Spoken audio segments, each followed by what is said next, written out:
Assalamualaikum warahmatullahi wabarakatuh. Selamat pagi, kami dari kelas 9 akan menampilkan wayang suket yang berjudul Dewi Sekar Dadu. Selamat menyaksikan. Terdapat sebuah kerajaan yang berada di ujung timur Pulau Jawa. Kerajaan tersebut adalah kerajaan Blambangan yang diperintah oleh Raja Menak-Sembuyung, salah satu keturunan Prabu Hayam dari Majapahit. Raja Menak-Sembuyung memiliki seorang permaisuri dan seorang putri yang baru lahir bernama Dewi Sekar Dadu. Dari kejauhan, tampak wajah sang raja berseri-seri. Raja berjalan mengiringi permaisuri yang sedang menggendong bayi yang masih merah. Paras air gadis kecil yang ada di dalam dekapan sang permaisuri merupakan perpaduan paras kedua orang tuanya. Sorot matanya yang tajam menyiratkan bahwa kelak menjadi gadis yang cerdas. Bulu matanya yang lentik, hidungnya tidak terlalu mancung, bibir merah merekah, dan ada langsung pipi di kedua pipinya. Tidak henti-hentinya sang raja tersenyum memandang putri kecilnya dan sesekali mencium kedua pipinya yang menggemaskan. Tidak lama kemudian, sang raja berkata di hadapan rakyat, "Hai yang kami cintai, hari ini adalah berita gembira buat kalian. Aku dan permaisuri sangat bahagia menyambut kehadiran putri kami yang sudah lama kami nantikan. Kami umumkan kepada kalian bahwa putri ini kami beri nama Dewi Sekar Dadu. Mudah-mudahan putri kami ini menjadi anak yang membanggakan kedua orang tuanya dan mengharumkan nama kerajaan dan telah menjadikan seorang pemimpin yang bijaksana." Raja dan permaisuri sangat bersyukur. Sebagai ungkapan rasa syukur kepada Sang Pencipta, hari itu juga permaisuri memerintahkan juru masak kerajaan untuk membuat nasi tumpeng dan bubur merah untuk dibagikan kepada rakyat-rakyatnya. Juru masak, tolong buatkan nasi tumpeng dan bubur merah, lalu bagikan kepada rakyat kita.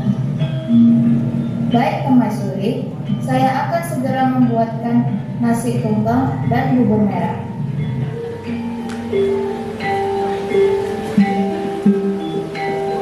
Beberapa tahun pun berlalu. Dewi Sekar Dadu tumbuh menjadi gadis yang sangat cantik, pintar, lincah, dan berbudi baik. Pada suatu hari, ia meminta izin kepada ayahnya untuk pergi ke hutan untuk mencari bunga bersama dengan embannya. Sang raja mengizinkannya dengan syarat Dewi Sekar Dadu segera kembali setelah mendapatkan bunga yang diinginkannya. Ayahanda, bolehkah saya pergi ke hutan untuk mencari bunga bersama bibi? Iya putriku, tetapi sesudah mendapatkan bunga yang kau inginkan, ayah berharap kamu segera pulang. Baik ayah. Dewi Sekar Dadu sangat gembira karena diizinkan ayahnya untuk pergi ke hutan. Dewi Sekar Dadu berjalan menuju hutan sambil bersenandung. Tanpa sepengetahuan Dewi Sekar Dadu, sang raja memerintahkan Patih Bajo Sengara untuk mengawalnya dari jarak jauh. Patih Bajo Sengara, kuperintahkan kau untuk mengawasi Dewi Sekar Dadu dari jarak jauh. Baik Paduka, kabar siap laksanakan Paduka. Sudah lama ia berjalan, tetapi bunga yang dicarinya belum ditemukan. Sampai akhirnya, ia melihat bunga yang berwarna-warni tumbuh di tengah danau. Ia sangat terpesona melihat keindahan bunga itu, sehingga ia ingin memetik dan membawanya pulang ke istana. Emban melarangnya untuk memetik bunga itu karena jalan menuju danau itu berlumpur dan harus melewati semak-semak. Bibi, lihatlah di sana. Bunganya sangat cantik bukan? Saya ingin memetiknya dengan membawanya pulang ke istana. Jangan Tuan Putri, jalan menuju danau itu berlumpur dan kita harus melewati semak-semak. Sebaiknya kita mencari bunga yang lain saja Tuan Putri. Tetapi Bi, saya tetap ingin memetik bunga itu. Dewi Sekar Dadu bersikeras untuk mengambil bunga itu. Ia tetap berjalan menuju danau. Malangnya ketika hampir meraih bunga itu, ia digigit nyamuk. Serangan nyamuk itu tidak dihiraukan oleh Dewi Sekar Dadu. Ia tetap berjalan sampai Tapi akhirnya mendapatkan bunga yang indah itu. Akhirnya aku mendapat bunga yang cantik ini. Bibi, ayo kita pulang. Hari sudah menjelang sore. Kita harus segera pulang. Baik Tuan Putri. Sesampainya di istana, Dewi pun segera mandi dan masuk ke kamar untuk beristirahat. Dewi Sekardadu merasa sangat lelah setelah seharian bermain di hutan. Raja dan permaisuri sudah berada di meja makan, menikmati hidangan makan malam yang sudah disiapkan oleh juru masak kerajaan. Mereka merasa heran, putri semata wayangnya belum hadir di ruang makan. Permaisuriku tidak biasanya beraktivitas seperti ini. Biasanya ia selalu hadir di ruang makan sebelum kita. Bahkan ia selalu membantu juru masak untuk menghidangkan makanan di meja. Mungkin ibu kita sudah tidak enak badan Kakanda. Setelah itu, permaisuri memerintahkan Emban untuk memanggil Dewi Sekardadu agar secepatnya datang ke ruang makan untuk makan bersama ayah dan bundanya. Bibi, tolong panggil Tuan Putri untuk segera pulang agar kita bisa makan bersama. Baik Permaisuri. Emban berlari-lari kecil menuju ruang makan dan mengatakan kepada raja dan permaisuri bahwa Dewi Sekardadu tidak bisa hadir di ruang makan. Badan Dewi Sekardadu menggigil disertai demam yang sangat tinggi. Maaf Permaisuri, Tuan Putri tidak bisa hadir untuk makan malam karena Tuan Putri suka menggigit dan demam tinggi. Raja dan permaisuri bergegas menuju kamar Dewi Sekardadu. Mereka sangat terkejut dengan kondisi putrinya. Di sekujur tubuh putrinya timbul bercak-bercak merah dan suhu tubuhnya yang sangat tinggi. Sang raja segera memanggil tabib kerajaan untuk mengobati penyakit putrinya. Setelah beberapa hari tidak ada tanda-tanda yang menunjukkan penyakit Dewi Sekardadu ini sembuh. Dewi Sekardadu tidak bisa membuka kedua matanya karena bercak-bercak merah tumbuh dan menyebar di kelopak mata. Sang permaisuri dibantu oleh Emban merawat putri semata wayangnya dengan penuh kasih sayang. Ia sendiri yang memberikan ramuan yang diberikan oleh tabib dengan penuh kelembutan. Ia juga yang meminumkan obat sesuai dengan aturan yang diberikan oleh tabib. Kakanda, semua ramuan yang diberikan oleh beberapa tabib sudah habis. Tapi anak kita belum sembuh, malah penyakitnya semakin parah. Apa yang harus kita lakukan? Iya, Indra. Aku sudah menyuruh Pati Baju Semara untuk mencari tabib lain. Hari berganti hari dan minggu berganti minggu. Sudah berpuluh-puluh tabib yang ada di kerajaan Blambangan dipanggil. Tetapi penyakit Dewi Sekardadu tidak kunjung sembuh. Sang raja dan permaisuri berduka. Seluruh istana pun berduka. Raja Menaksembuyut tidak ingin terbuai dalam kesedihannya. Meskipun hatinya sangat gundah, tetapi ia selalu memiliki harapan untuk kesembuhan putrinya. Ia tidak putus asa dengan kondisi yang dialaminya. Sudah beberapa hari ia tidak bisa tidur nyenyak karena memikirkan keadaan putrinya. Raja Menaksembuyut memanggil Pati Baju Semara untuk menghadapnya. Maaf Pati, beberapa tabib yang menghadapkan di istana ini tidak ada yang bisa menyembuhkan penyakit putriku. Karena itulah aku memanggilnya kembali. Apa yang bisa hamba lakukan, Tuan?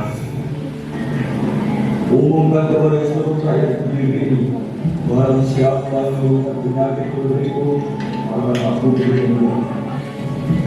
Baiklah, sudah hamba laksanakan. Rakyat Blambangan berkerumun setelah mendengar bunyi kentongan sebagai pertanda adanya pengumuman penting dari istana. Lalu salah satu prajurit Blambangan berseru di antara kerumunan rakyat. Wahai rakyat Blambangan, barang siapa yang bisa menyembuhkan putri dari Raja Menaksembuyut, Dewi Sekardadu dari penyakitnya, dia akan mendapatkan hadiah dari sang raja. Jika yang dapat menyembuhkan adalah seorang perempuan, dia akan dijadikan sebagai saudara bagi Dewi Sekardadu, dan jika yang dapat menyembuhkan adalah seorang laki-laki, dia akan dijadikan sebagai adipati kerajaan. Tidak lama setelah pengumuman itu selesai,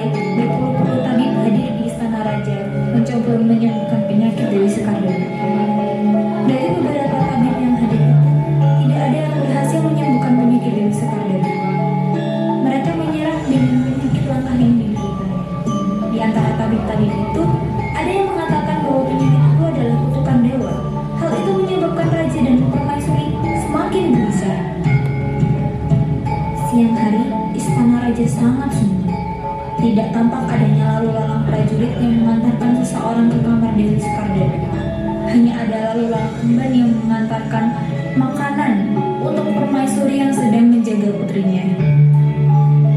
Siang itu, sang raja mendengar kabar bahwa ada seseorang yang sakti mandraguna yang bisa menyembuhkan semua penyakit. Orang itu berpakaian serba putih dan tinggal di tempat yang jauh dari keramaian. Raja Menaksembuyuk pun segera memerintahkan Pati Bajul Sengara untuk mencari orang tersebut. Mari bersyukur, aku memerintahmu untuk segera mencari orang itu. Baik, Batu Balaga, segera akan saya carikan. 1 minggu setelah itu, ada prajurit yang melaporkan bahwa di sebuah gunung ia telah bertemu dengan seseorang yang berpakaian serba putih. Tindak tanduknya sangat santun dan bisa mengobati penyakit. Tapi saya telah bertemu dengan seseorang yang berpakaian serba putih dan tindak tanduknya sangat santun dan bisa mengobati penyakit. Baiklah, saya segera ke sana. Pati Bajul Sengara menarik kekang tali kudanya dan mengarahkan laju kudanya ke gunung yang ditujukan prajurit itu. Setelah sampai di gunung, Pati Bajul Sengara menemui orang yang berpakaian serba putih tersebut. Awalnya, ia agak ragu dengan orang yang ditemuinya itu. Orang yang berpakaian serba putih itu berbeda dengan anggapan sebelumnya. Ia mengira orang yang dicarinya adalah orang yang sudah renta dan perawakannya kecil seperti orang Belambangan pada umumnya. Namun, orang yang ia lihat sangat berbeda. Orang yang ditemuinya itu masih muda, raut mukanya berseri, perawakannya tinggi, dan tampaknya bukan penduduk asli Belambangan. Ia mengucapkan salam kepada orang. Selamat siang, aku Prabu Anda. Selamat siang, tidak sama sekali enggak.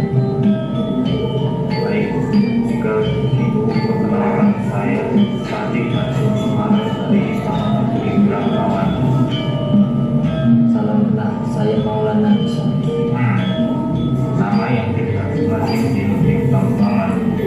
Tujuan saya datang kemari karena ingin mendatangkan Anda ke Istana Negeri Belambangan untuk menyembuhkan penyakit putri di sang raja istana Dewi Sekardado. Bagaimana? Apakah Anda bersedia datang ke istana?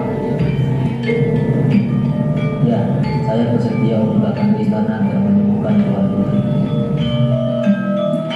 Pati dan Ishak telah sampai di gerbang kerajaan Belambangan setelah beberapa hari melakukan perjalanan dengan menunggang kuda. Sebelum melihat kondisi Dewi Sekardado, Maulana Ishak meminta izin kepada sang Pati untuk beristirahat sebentar, memulihkan tenaganya. Pati, bolehkah saya izin untuk istirahat sebentar guna untuk memulihkan tenaga? Baik, saya izinkan Anda untuk beristirahat. Terima kasih, Pati. Maulana Ishak menggunakan waktu beristirahat yang diberikan dengan sebaik-baiknya. Ia membersihkan diri, berwudu, dan melakukan ibadah salat. Ia berdoa kepada Tuhan Maha Pencipta agar diberi petunjuk untuk mengobati penyakit yang diderita Dewi Sekardado. Setelah waktu istirahat Ishak selesai, Pati Bajul Sengara mengantarkannya ke kapur dan tempat Dewi Sekardado beristirahat. Segera Maulana Ishak memeriksa kondisi Dewi Sekardado dengan sangat teliti. Setelah memeriksa Dewi, Maulana Ishak langsung meminta Patih untuk mencarikan daun jambu biji, daun dewa, dan jeruk nipis. Pati, bisakah Anda mencarikan bahan-bahan yang saya tulis di dalam tas ini? Baik, sudah saya carikan. Sambil menunggu bahan-bahan dicari datang, ia menyampaikan hasil pemeriksaannya kepada raja dan permaisuri. Berdasarkan pengamatan hamba, suhu tubuh yang sangat tinggi dan berlangsung lama, tubuh yang menggigil, ada darah keluar dari pori-pori yang merupakan pertanda Dewi Sekardado telah nyamuk yang telah menggigit Dewi Sekardado merupakan jenis nyamuk yang berbahaya. Batu Raja, biasanya nyamuk jenis ini ada di tempat-tempat yang berada dalam kota. Malam sebelumnya, bagaimana mungkin sekarang ada di dalam kota? Putriku sekali ke dalam kota. Ampuni hamba Batu Raja, kalau tidak bermaksud demikian, hamba hanya mengutarakan hasil hasil pemeriksaan terhadap Dewi Sekardadu. Permaisuri memegang tangan raja sambil menatap mata raja dengan lembut. Kakanda Prabu, adakah kakanda ingat bahwa kita beberapa minggu yang lalu kabupaten Jayabaya? Setelah kedatangannya dari hutan, tiba-tiba badannya mengalami demam yang sangat tinggi dan kondisinya semakin melemah. Ada kemungkinan jika kita dibilang pulang sepertinya disampaikan anak muda ini selama dia berada di hutan. Raja mengangguk-anggukan kepala. Sepertinya ia menyetujui perkataan permaisurinya. Tidak lama kemudian, bahan-bahan yang diminta oleh Maulana Ishak pun datang. Maulana Ishak dengan cekatan menerima bahan-bahan itu dan segera membuat ramuan. Daun jambu biji, daun dewa, dan jeruk nipis dicuci dengan bersih. Kemudian ia merebus air dan memasukkan daun-daunan tadi ke dalam air yang mendidih. Rebusan air dibiarkan sampai tinggal sedikit, kemudian dituang ke dalam gelas.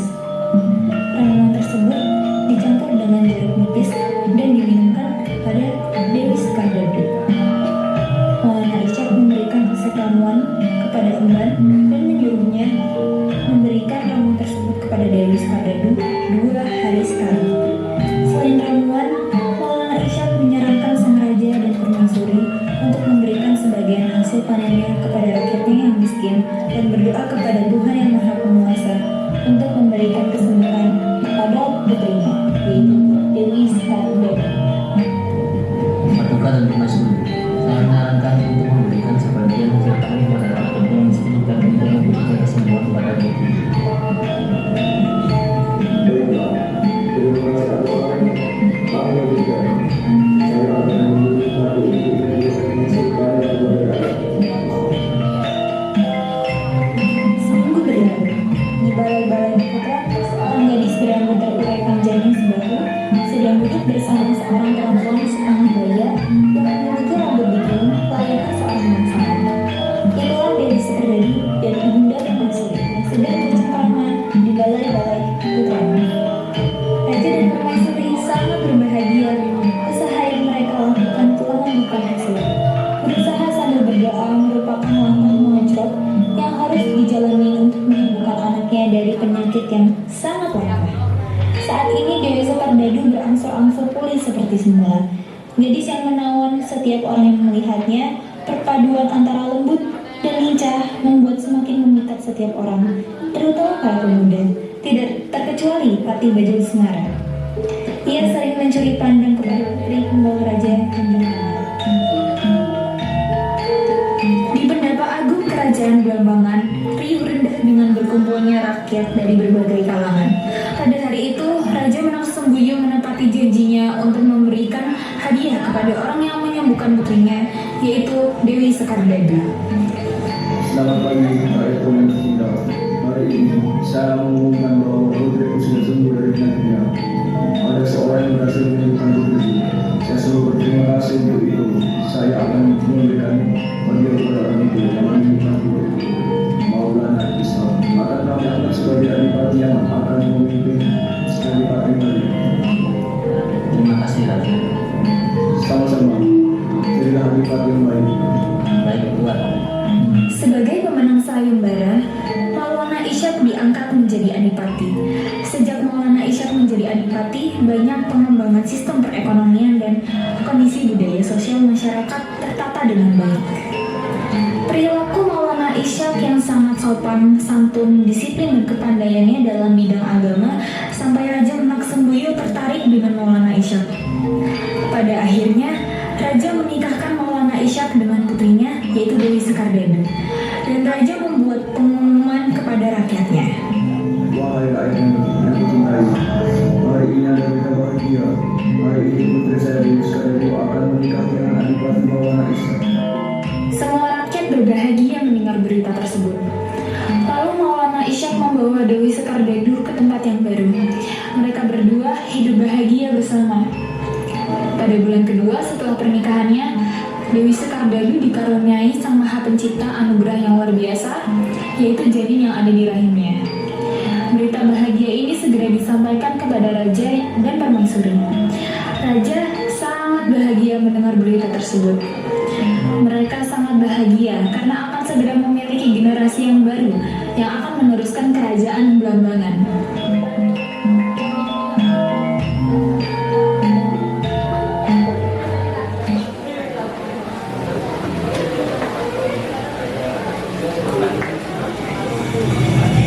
Mahapati Baju Sengarah tidak senang melihat kebahagiaan keluarga raja.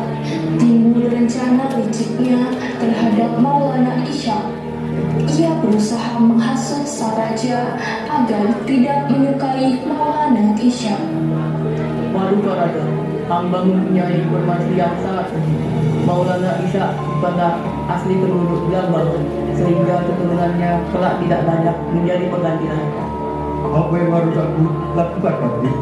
Putriku, Dewi Sekardadi sangat mencintai suaminya dan dalam rahimnya sudah tumbuh benih pemuda itu.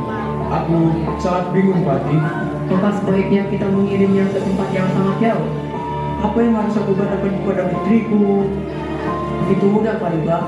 Paduka memberi tugas suaminya untuk menyembuhkan penyakit yang sedang melanda penduduk wilayah itu.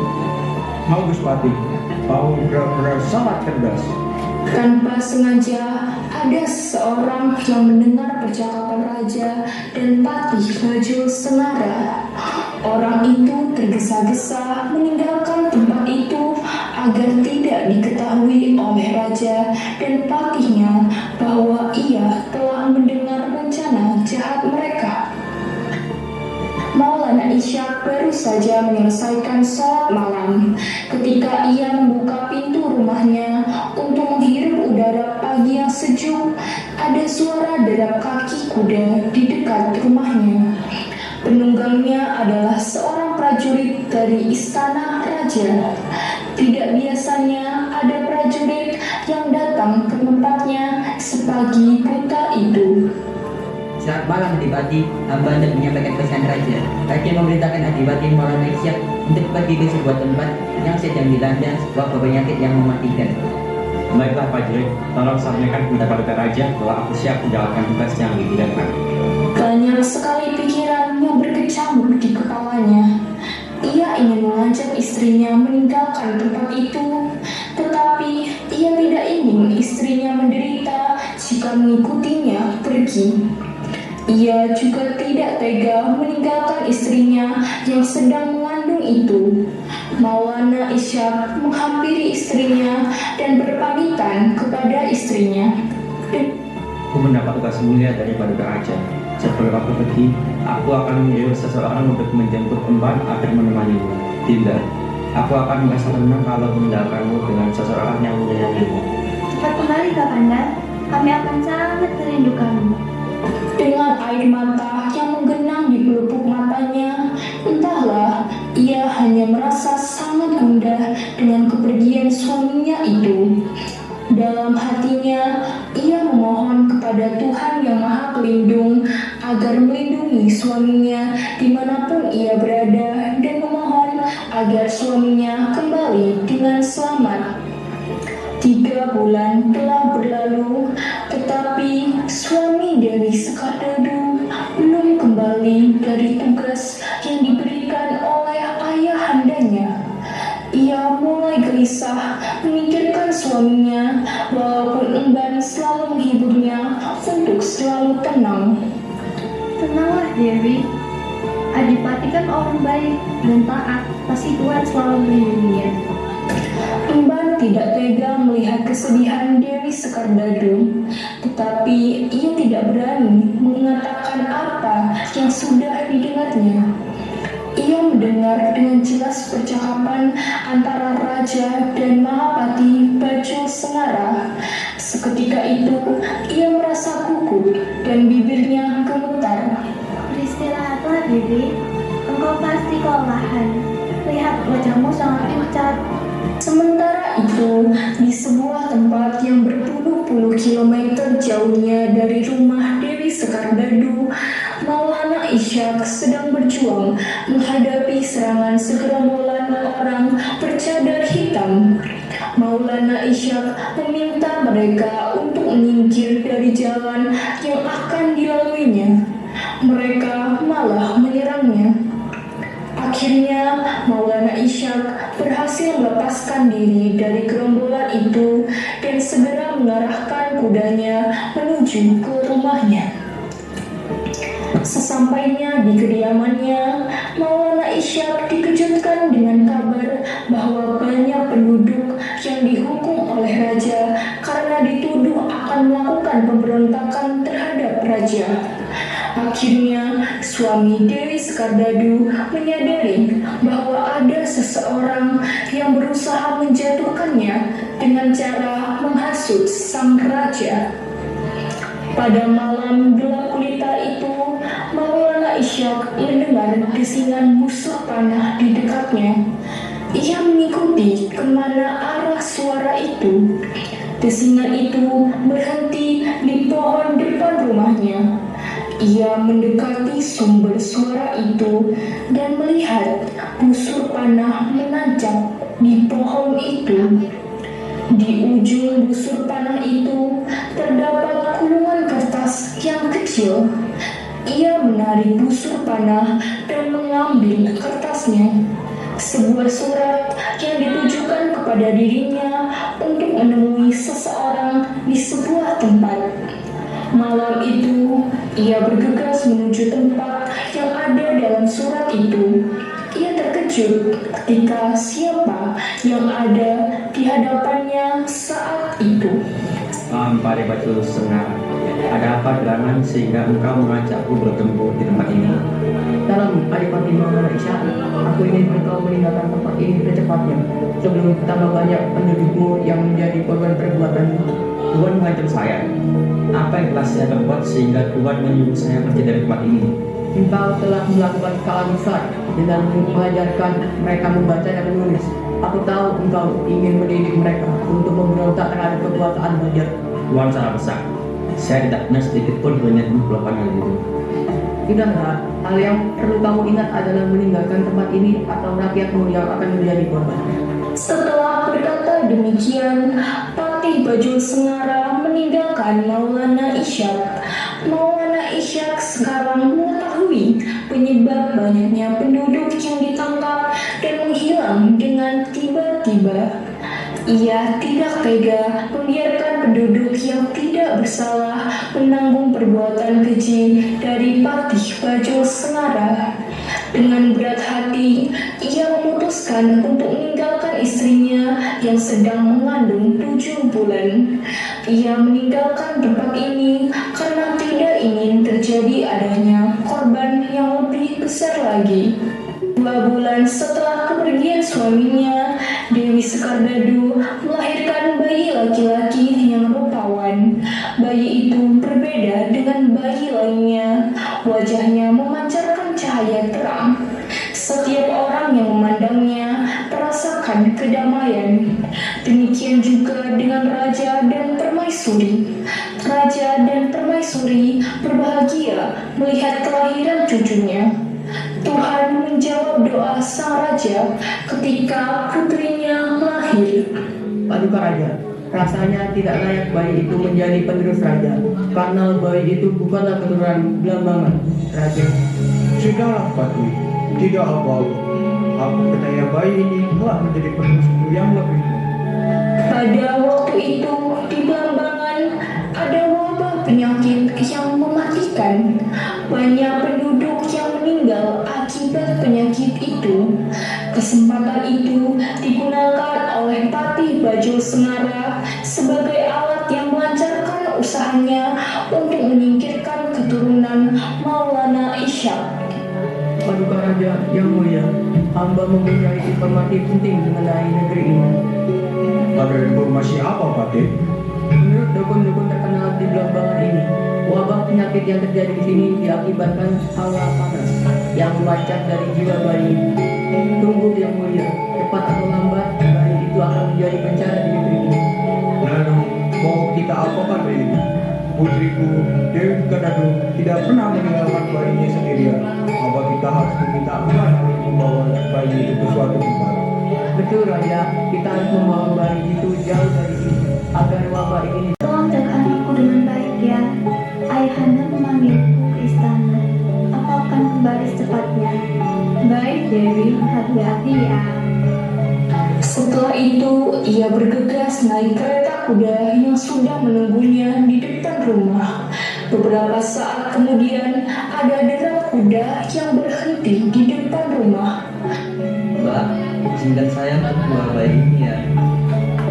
Tidak, Dewi sudah menitipkan bayi ini kepada saya. Tidak mungkin saya berikan ke Anda. Saya ditugaskan untuk membawa Fitra dari Sakardatu ke istana, Mbak. Oh, dari istana ternyata. Ya sudah, bawalah putra ini bertemu dengan ibunya. Tenang saja, Mbak. Bayi ini sudah pasti aman dengan kita. Bayi itu dimasukkan ke dalam peti berukir indah yang sudah disiapkan di dalam kereta. Ternyata bayi itu dibuang ke samudera. Prajurit yang ditugaskan untuk membuang bayi itu tidak tega meninggalkan bayi itu di laut lepas. Kok aku nggak tega ya buang bayi ini? Peti ini ketika ada kapal yang sedang lewat. Ketika peti ini diambil baru kita pergi. Pada suatu malam, ada sebuah kapal dagang yang melintasi Selat Bali. Ketika berada di tengah lautan, tiba-tiba kapalnya tidak bisa bergerak. Setelah diperiksa oleh awak kapal, ternyata kapal itu menabrak sebuah peti berukir indah. Peti itu seperti peti yang dimiliki para bangsawan untuk menyimpan barang berharga. Orang-orang yang berada di kapal itu terkejut. Ternyata peti itu berisi bayi yang sangat menawan. Nahkoda kapal bersyukur bisa menyelamatkan bayi yang dibuang oleh orang yang tidak berperik kemanusiaan itu. Kemudian bayi itu diarahkan oleh nahkoda kapal kepada pemilik kapal, Nyi Ageng Pinati, seorang pengusaha kaya dari Gresik. Dewi Sekardadu tidak kuat membendung air matanya. Ketika suaminya memutuskan pergi dari rumahnya, ia masih bisa menahan kekecewaan hatinya. Namun ketika anaknya yang masih bayi itu hilang, dia tidak bisa menahan tangisnya.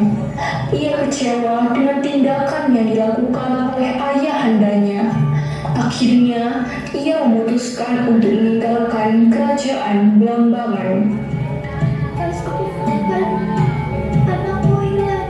Tuan Putri, bagaimana kalau kita coba pergi ke wilayah Selat Bali?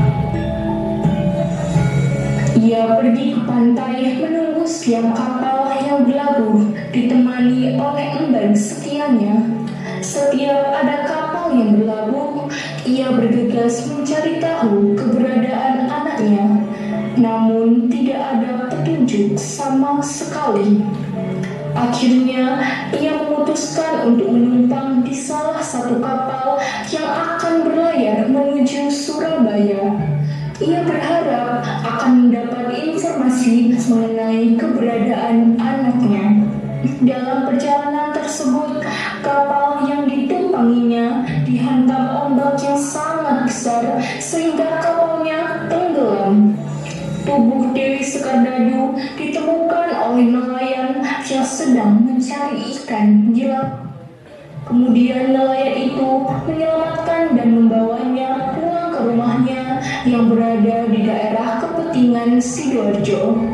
Dewi Sekardadu akhirnya menetap di daerah itu sampai akhir hayatnya. Joko Samudra. Joko Samudra itulah nama anak angkat Nyi Ageng Pinati. Ia memberi nama Joko Samudra karena anak itu diketemukan di tengah lautan ketika masih bayi. Ia merawat bayi itu seperti anak kandungnya sendiri. Ketika Joko Samudra berusia 11 tahun, ia mengirim Joko Samudra ke pesantren Ampel Lenta, Surabaya. Nyi Ageng Pinati menyerahkannya kepada Sunan Ampel. Nyi Ageng Pinati menceritakan kisah Joko Samudra pada Sunan Ampel. Setelah mendengar cerita itu, ia semakin yakin bahwa anak itu bukanlah anak orang biasa. Sunan Ampel teringat dengan cerita temannya yang sekarang berada di pasar. selesai. Sekarang Sunan Ampel merasa yakin bahwa Joko Samudra adalah anak temannya Maulana Isyam. Setelah itu, Sunan Ampel menyarankan kepada Nyi Ageng Pinati untuk mengganti nama Joko Samudra menjadi Raden Paku, agar nama itu tidak mengingatkan kepada Joko Samudra bahwa ia hanyalah anak yang terbuang di lautan. Raden Paku bersahabat dengan putra Sunan Ampel, yaitu Raden Idraki. Mereka saling menyayangi dan saling mengingatkan layaknya dua bersaudara. Ketika sampai di Pasai, orang pertama yang ditemui Raden Paku adalah Maulana Isyam. Sunan Ampel telah menceritakan kepada Raden Paku bahwa Maulana Isyam adalah ayahnya. Pertemuan ayah dan anak yang belum pernah bertemu itu sangat mengharukan. Keduanya saling menceritakan kisahnya masing-masing. Sekian dan terima kasih.